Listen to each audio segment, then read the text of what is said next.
Salut à tous, c'est PJ Garden et aujourd'hui on se retrouve sur le deuxième épisode de comment créer un serveur mini-jeu en partant de rien. Dans le dernier épisode, on a vu comment créer différents lobbies ainsi que comment le mettre sur un serveur. Et aujourd'hui, on va s'intéresser à comment créer notre premier mini-jeu, le Jump. Donc là, comme on l'avait fait dans la dernière vidéo, on a notre lobby qui va apparaître ici, qui nous TP directement au milieu de ce lobby là. Et on va direct commencer par faire un chemin retour au lobby principal. Parce que si par exemple je veux faire du jump, hop, une fois que j'ai fini, je reviens et là je vais rentrer.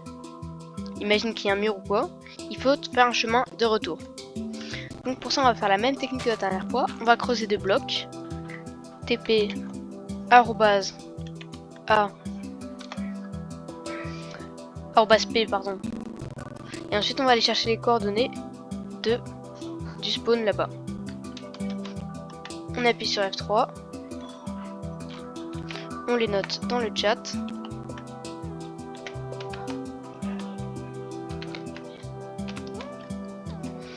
Et on vient les écrire dans la commande ici.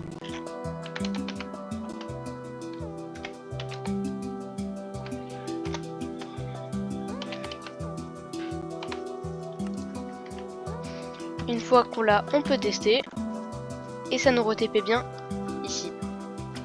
Donc maintenant on peut passer d'un lobby à l'autre très facilement. Maintenant on va s'intéresser au jump lui-même. Donc là par exemple j'ai envie de faire un endroit où on peut s'entraîner à essayer de faire des triples néo par exemple. Donc je vais construire un mur comme ça et je vais mettre un panneau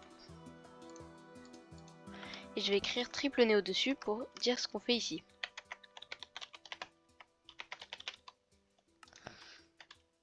Donc là il est marqué triple néo et en dessous on va mettre une plaque de pression ou un bouton comme on veut. Là ici je vais mettre une plaque de pression plutôt.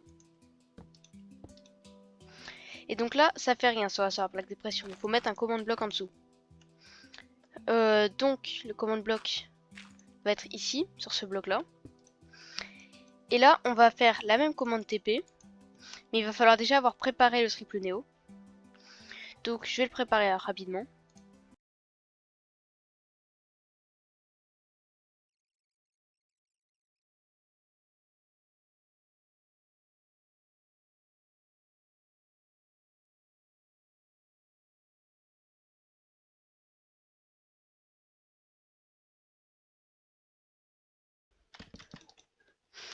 Une fois que votre zone de triple néo est faite, on va pouvoir s'intéresser à comment y accéder depuis cette plaque de pression et comment revenir au spawn, à ce spawn là. Donc déjà, comment y aller? On va choisir un point, par exemple ici, où le joueur va arriver et comme ça il pourra monter les échelles et essayer de faire le triple néo. Pour ça, on fait comme à chaque fois, on note les coordonnées.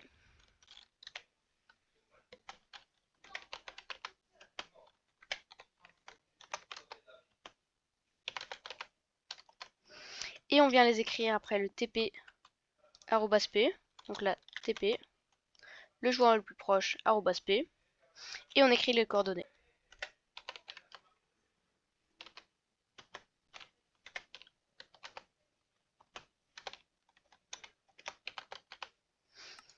On vérifie que tout marche bien. C'est bon, je me TP bien. Donc on peut refermer tout ça. Donc maintenant je vois triple néo, si je veux y aller, j'y vais là. Sauf que là je vais rester bloqué ici. Il faut bien que je retourne de l'autre côté. Donc pour ça c'est très simple. On va mettre un bouton.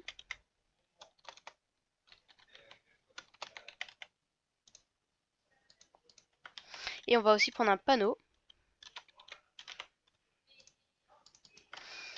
Et on va écrire retour au lobby.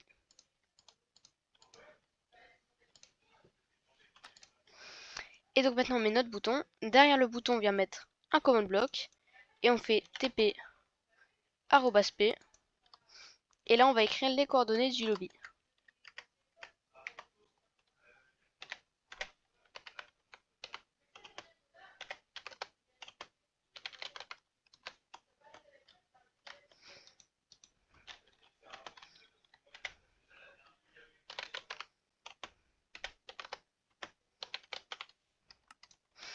On vérifie comme à chaque fois si tout marche bien. Et tout marche bien. Et je ne l'ai pas précisé, mais le serveur, le jeu par défaut, il faut mettre en aventure et pas en survie. Et pour les jeux où vous voulez spécifiquement que le joueur soit en survie, vous ferez un command block, mais de toute façon, on verra plus ce soit ça dans les prochaines vidéos. Et donc maintenant, si je récapitule, on a créé une zone triple néo où on peut s'entraîner et on peut aussi retourner au lobby d'ici. Maintenant, j'ai envie qu'il y ait 2 parcours des 2 côtés. Vous pouvez en faire plus si vous avez envie, mais je vais me limiter à 2. Donc, je vous laisse déjà les designer et on verra après comment les mettre en place.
Maintenant que vous avez vos 2 maps, on va pouvoir s'intéresser à comment les mettre en place.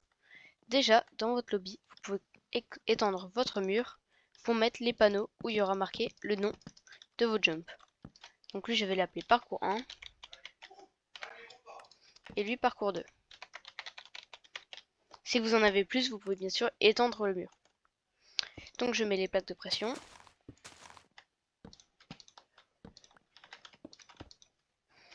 Et on va mettre directement les command blocks comme on a l'habitude de faire.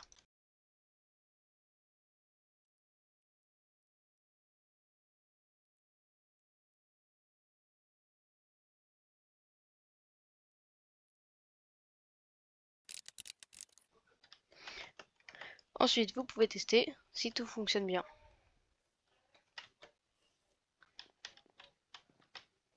Et si tout fonctionne bien, vous pouvez reboucher. Maintenant, je vais vous montrer une petite technique afin d'éviter d'avoir à écrire à chaque fois dans tous les command blocks la même chose. Pour ça, on va un peu copier-coller le command block. Comme on a vu que ce command block renvoyait au lobby et qu'on en veut dans tous les jumps, on va appuyer sur la touche CTRL et sur la touche du milieu de votre souris, sur votre molette, et vous avez un command block. Sauf que comme il y a marqué plus NBT et pas sur celui-là, ça veut dire qu'il y a déjà une commande à l'intérieur. Donc dans celui-là, on va placer le command block ici. On va prendre un bouton. On met de l'autre côté.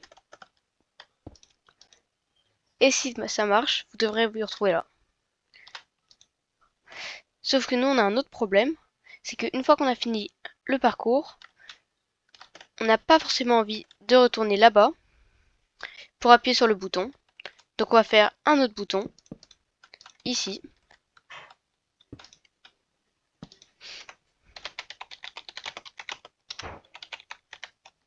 Retour au lobby. Et on met toujours le même command block derrière.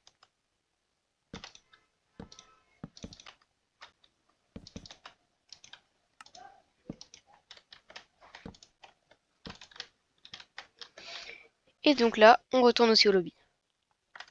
On met les boutons et on met ce command block partout sur le lobby jump où on a envie de retourner au lobby.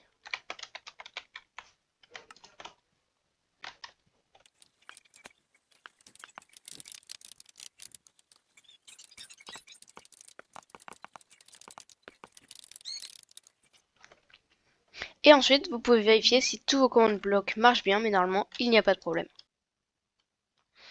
Pour la dernière partie de mon lobby jump, j'ai voulu faire le parcours 1 et 2, mais en hard mode. C'est-à-dire qu'on va ajouter l'effet nausée pour que ce soit plus difficile. Pour ça, on va venir copier-coller les commandes de ces command blocks, qu'on va mettre ici, pour le parcours 1. Et ici, pour le parcours 2, vous pouvez les mettre où vous voulez, mais l'essentiel c'est que les deux soient bien distinctes. Ensuite, on met nos plaques de pression, on écrit parcours 1, parcours 2 comme d'habitude. Et on vient chercher un courant de redstone qui vient de en dessous. Là, on remonte et il va passer sur notre command block. Et à côté, on va mettre un deuxième command block.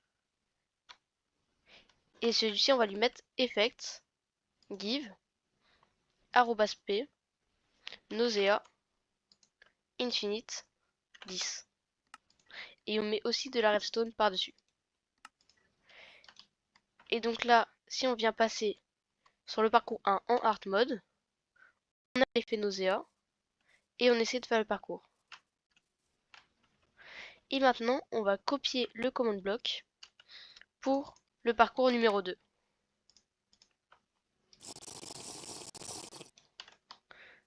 Là, c'est le command block nausea. On va le copier et on le met ici pour le parcours numéro 2. On met les redstone qui passent par-dessus et qui viennent rejoindre la plaque de pression qui est sous le tronc. Et pour le parcours 2, ça marche aussi. Sauf que maintenant, une fois qu'on a fini le parcours, donc on va arriver là, on va appuyer sur retour au lobby.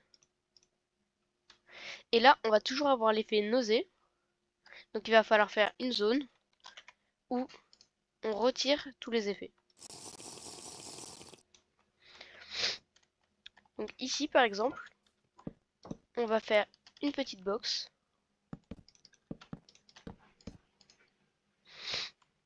Et on va l'appeler Clear Effect pour retirer les effets.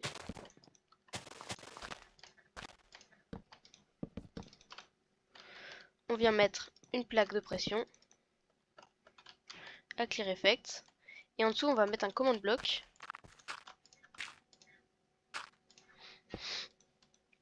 Et ce coup-ci, dedans, on va écrire Effect Clear Nearest Player Nausea. D'espace après. Et là, on n'a plus l'effet. Donc on peut embellir un peu le spawn, le lobby. Refermer le dernier mur. Écrire retour au spawn.